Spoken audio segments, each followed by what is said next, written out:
Big boss season 9 ఇప్పటికే కంటెస్టెంట్‌లకి అన్యాయం జరిగిందంటూ కొంతమంది వాదిస్తూనే ఉన్నారు. అయితే ఇప్పుడు రీసెంట్‌గా దువ్వెల మాదిరి గారు, అలానే దువ్వాడ శ్రీనివాస్ గారు వీళ్ళు కూడా వ్యాఖ్యానించడం జరిగిందనమాట. సో, అసలు ఎవరికి అన్యాయం జరిగిందంటారు? ఒకసారి డిస్కస్ చేద్దాం. ప్రస్తుతం మనతోటి జర్నలిస్ట్ జగదేవ్ గారు ఉన్నారు.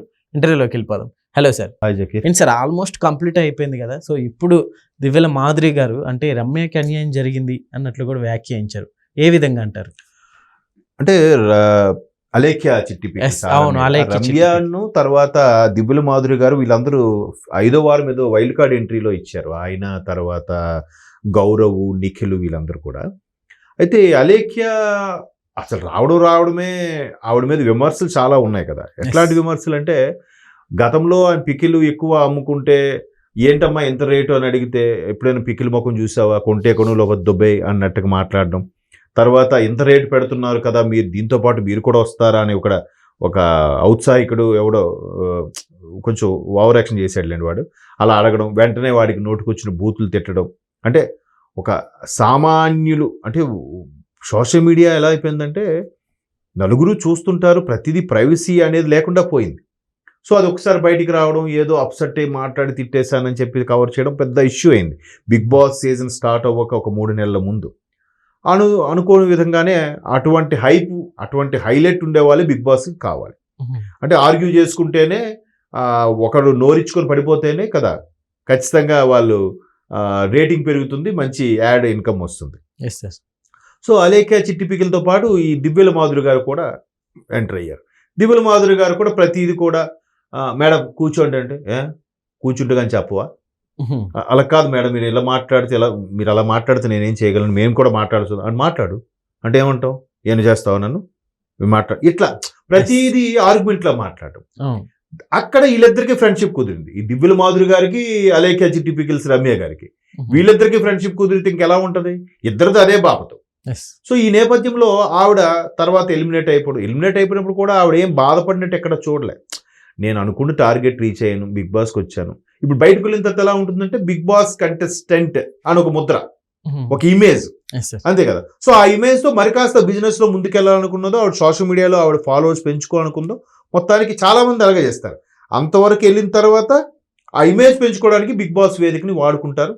దానికి సంబంధించి నా మిత్రుడు కూడా ఒకటి చెప్పాడు, కొంతమంది అప్పుడప్పుడే అప్కమింగ్ గా వస్తున్న సోషల్ మీడియా వేదిక మీద ఇన్ఫ్లుయెన్స్ గా వస్తున్న వాళ్ళు తిరిగి పైసలు ఇచ్చి కూడా బిగ్ బాస్కి వెళ్ళే సందర్భాలు ఉన్నాయంట కొంతమంది. నిన్నాను, మరి ఇది నేను విన్నాను, వాస్తవమో కాదో నాకు తెలియదు. అయితే ఆ విధంగా అలా వచ్చిన వాళ్ళు కూడా ఉన్నారు. బట్ ఈవిడ నోరు వల్ల లేకపోతే ఈవిడ ఫేమ్ అవడం వల్ల బిగ్ బాస్ వైల్డ్ కార్డ్ ఎంట్రీలో వచ్చింది. రావడమే ఇప్పుడు ఏదైతే కప్పు గెలుచుకున్న పడాల కళ్యాణ్కి కూడా వాడు ఉమెనైజర్ లా ఉన్నాడు, ఆ మాట తీరంతా అలాగే ఉంది అన్నట్టుగా ఒక విమర్శించింది. మొన్న ఫైనల్ రోజు కూడా నాగార్జున గారు అదే అడిగారు, మీ తోటి కంటెస్టెంట్లు మీకు ఎవరైనా సారీ చెప్పాలనుకుంటున్నారా అంటే కళ్యాణ్ ఏమనంటే సారీ చెప్పవలసిన లేదు, బట్ నా గురించి తప్పుగా అనుకున్నారు, అది కొంచెం నాకు ఇబ్బందిగా అనిపించింది సార్ అన్న. ఎనీహౌ సారీ కళ్యాణ్ చెప్పి ఆమె ప్రేక్షకులు కూర్చున్న లేఖ్య రమ్య మోక్ష ఏదో పంపారు, వచ్చి సారీ చెప్పారు. సో అట్లాంటి అమ్మాయి ఇంకెట్లా పొందిగ్గా ఉండగలదు. బిగ్ బాస్ లోనే స్టార్ ఫైర్ ఏదో ఒక ప్రోగ్రామ్ పెట్టి ఒక ఎపిసోడ్ లో గేమ్స్ పెడుతుంటారు కదా ఆటలు, ఆ ఆటల్లో భరణి గారిని ఈడ్చిపడేసింది ఆమె. ఎందుకంటే ఆమె సోషల్ మీడియా వీడియో చూస్తే మజిల్స్ పెద్ద జిమ్ బాడీ లాగా కూడా చాలా సందర్భాల్లో చెప్పారు ఆవిడ రమ్య. దానితో ఇక్కడ బిగ్ బాస్ లో కూడా మంచి జిమ్ బాడీ అన్నట్టుగా చెప్పడము, గట్టిగా ఫైట్ చేసేలాగా ఉండడము, కొన సందర్భంలో భరణి గారిని కూడా పట్టుకొని లాగేయడము. అరే అమ్మాయి ఎంత బలం ఉందా, ఈ అమ్మాయి ఎంత గట్టిగా ఉందా అని కూడా అందరూ విమర్శలకు తావిచ్చేలా మాట్లాడడం, ఇవన్నీ జరిగాయి.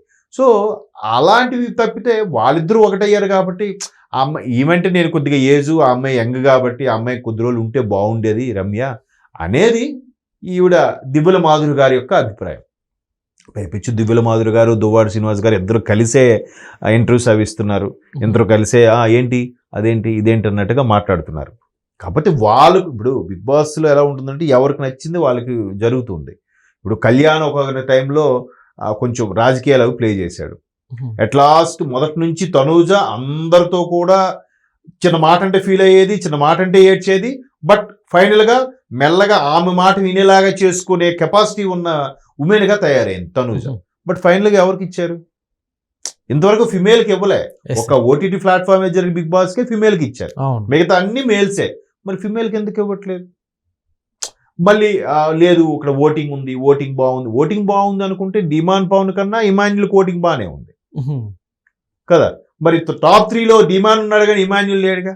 Yes. అంతకుముందు సంవత్సరం తీసుకుంటే శివాజీ గారే టాప్ ఉన్నారు. శివాజీ గారు టాప్ 5లో ఉన్నారో లేదు నాకు తెలియదు, గుర్తులేదు. 7లోనో అందులోనో 7 అనుకుంటా. మరి అప్పుడు పల్లవి ప్రశాంత్కి ఇచ్చారుగా. ఇప్పుడు పోటాపోటీగా అమర్దీప్ వచ్చినా కూడా పల్లవి ప్రశాంత్కి ఇచ్చారు. ఆ పల్లవి ప్రశాంత్ నాకేమీ తెలీదు, నేను రైతు బిడ్డను అంటూనే ఒక పాష్ లైఫ్, ఒక పాష్గా ఉండే వ్యక్తులతో కలిసి జీవించడం, ఇవన్నీ ఎలా తెలుసు వాడికి? Yes, sir. పల్లవి ప్రశాంత్ అనే వ్యక్తికి ఎలా తెలుస్తాయి? మరి అలాగే ఆయన అన్ని ఆడేశాడు అంటే చెప్పేవని అబద్ధాలా? రైతు బిడ్డ అన్న సానుభూతి చూపించుకున్నాడు కాబట్టి ఆయనకి ఇచ్చారా బిగ్ బాస్లో? ఇప్పుడు కూడా మాజీ సైనికుడు అయితే అప్పుడే ఆయన వయసు చూస్తే నిండారా 30 ఏళ్ళు లేవు. మాజీ సైనికుడు ఎలా అవుతాడు అప్పుడు? అంటే మీరు మిలిటరీలో ఉండలేక వదగలేక వచ్చేసారా కదా? అంటే మీకు దేశభక్తి లేదా? ఎందుకు వెనక్కి వచ్చేసారు? ఏంటి ప్రాబ్లమా? ఇన్ని ఉంటాయి కదా. సో మరి అలాంటి వ్యక్తిని మీరు ఎలా ఎన్నుకున్నారు? చూసిన వాళ్ళందరూ కళ్యాణ్ బాగా ఆడుతున్నారు, ఆడలేదు, ఇంకా ఆడిన వాళ్ళు కూడా ఉన్నారుగా. Yes, sir. అవును. సో ఇట్లాంటివన్నీ చూస్తే ఒక ఓటింగు ఎస్ఎంఎస్లే ప్రామాణికం అని చెప్పలేము. ఇప్పుడు సంజన ఉన్నారండి, సంజన టాప్ 5 వరకు ఉండే వ్యక్తేనా అండి చెప్పండి? Yes, sir.